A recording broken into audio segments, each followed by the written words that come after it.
Third problem, a life insurance agent found the following data for distribution of ages of 100 policy holders.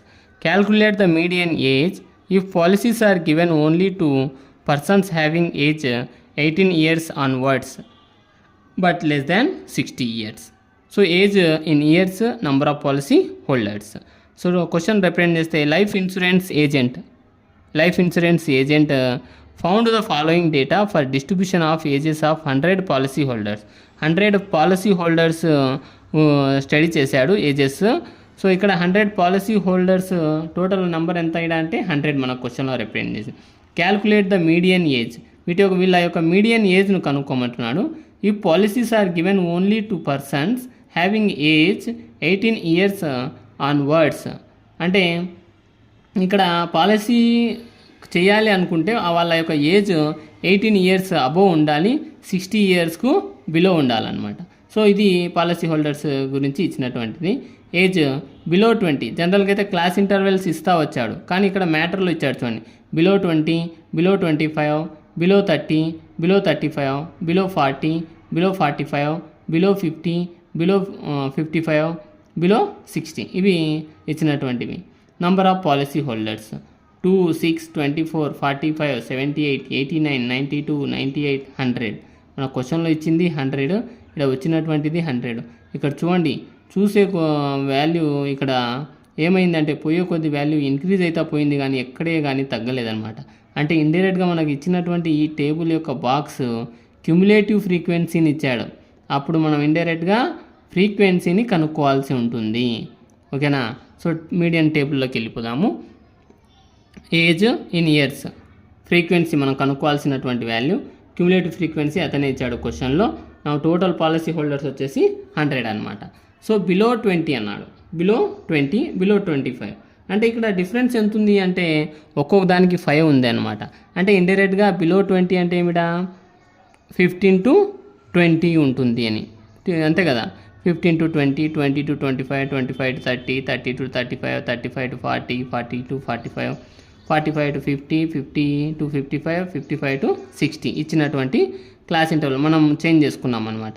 So cumulative frequency 2, 6, 24, 45, 78, 89, 92, 98, 100 వాడు ఇచ్చినటువంటి values. Frequency కనుక్కోవాలంటే first number same అలాగే రాసుకోవాలి, 2, 2 అలాగే రాసుకోవాలి. 6లో 2 subtract చేస్తే 4, 24లో 6 subtract చేస్తే 18, 45లో 24 సబ్ట్రాక్ట్ చేస్తే 21, 78లో 45 సబ్ట్రాక్ట్ చేస్తే 33, 89లో 78 సబ్ట్రాక్ట్ చేస్తే 11, 92లో 89 సబ్ట్రాక్ట్ చేస్తే 3, 98లో 92 సబ్ట్రాక్ట్ చేస్తే 6, 100లో 98 సబ్ట్రాక్ట్ చేస్తే 2. సో ఇవి ఫ్రీక్వెన్సీస్ అవుతాయి అన్నమాట, ఇచ్చినటువంటి ఫ్రీక్వెన్సీ. టోటల్ పాలసీ హోల్డర్స్ 100 కదా, అంటే ఇక్కడ sum of the frequencies 100, N value 100 అవుతుంది. సో n/2 చేయాలి, 100/2 ఈజ్ ఈక్వల్ టు 50. ఇదే మనకు టోటల్ మీడియన్ను కనుక్కోవడానికి ప్లస్ పాయింట్ అనమాట 50. ఈ 50 అనేటువంటిది క్యుములేటివ్ ఫ్రీక్వెన్సీలలో ఎక్కడ ఉంటుందో చూసుకోవాలి. 50 అనేటువంటి నంబరే లేదు ఇక్కడ, లేదు కాబట్టి ఈ 50 అనేటువంటిది 45కు 78కు మధ్యలో ఉంటుందన్నమాట. 45కు 78కు మధ్యలో ఉంటుంది కాబట్టి ఇది మీడియన్ క్లాస్ తీసుకోవాలి. మీడియన్ క్లాస్కు స్ట్రైట్గా ఉండేటువంటిదే ఫ్రీక్వెన్సీ ఎఫ్గా తీసుకోవాలి. దీని యొక్క క్లాస్ ఇంటర్వెల్లే, స్ట్రైట్గా ఉన్న క్లాస్ ఇంటర్వెల్లే 35 to 40 లోయర్ బౌండరీ ఎల్ అవుతుందన్నమాట మనకి ఇక్కడ. సో ఎల్ తెలుసు, ఎఫ్ తెలుసు, మీడియన్ క్లాస్ తెలుసు. ప్రిసీడింగ్ ఆఫ్ మీడియన్ క్లాస్ ఏమవుతుంది, క్యుములేటివ్ ఫ్రీక్వెన్సీ అవుతుంది అన్నమాట. సో క్యుములేటివ్ ఫ్రీక్వెన్సీ అవుతుంది. దీని నుంచి డిఫరెన్స్ చూడండి, ఇక్కడ హెచ్ కనుక్కోవాలి మనం. హెచ్ ఎంత అవుతుందంటే 5 అవుతుంది అనమాట. సో ఇది median class is equal to 35 to 40. మనకు వచ్చేటువంటి ఆన్సర్ కూడా 35 to 40 అవుతుందన్నమాట. So L 35, F 33, CF 45, H 5. So median is equal to L plus n/2 minus CF F into H. So values replace చేస్తే 35 ప్లస్ 50 మైనస్ 45/33 ఇంటూ 5.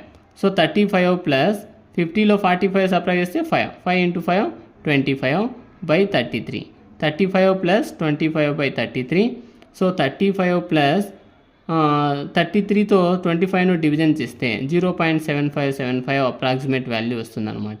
సో 35.75గా రాసుకున్నాం. 2 places చాలు, single digit అయినా చాలు అనమాట.